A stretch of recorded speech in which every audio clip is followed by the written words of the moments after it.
పాతదేముణ్ణి చంపేస్తాడు. ఈ క్షణం నుంచి ఆ చర్చిలోకి ఎవ్వరూ పోకూడదు, ప్రార్థనలు జరపకూడదు, చర్చిలోకి ఏ వస్తువు తీసుకుపోకూడదు. లోపలున్న వాళ్ళంతా బయటికి రావాలి, లేదు తిండి నీరు లేక మాడి చావాలి.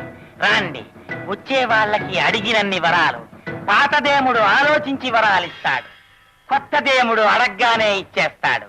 రాండి రాండి. కొత్త దేవుడండి, కొంగొత్త దేవుడండి.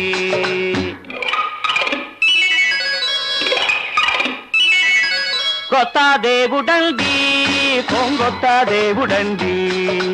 ఇతడే దిక్కని మొక్కని వాడికి దిక్కు మొక్కు లేదండండి. ఇతడే దిక్కని మొక్కని వాడికి దిక్కు మొక్కు లేదండండి. బాబు రాండి రాండి శిశువా, కొత్త దేవుడండి, కొంగొత్త దేవుడండి అండండి.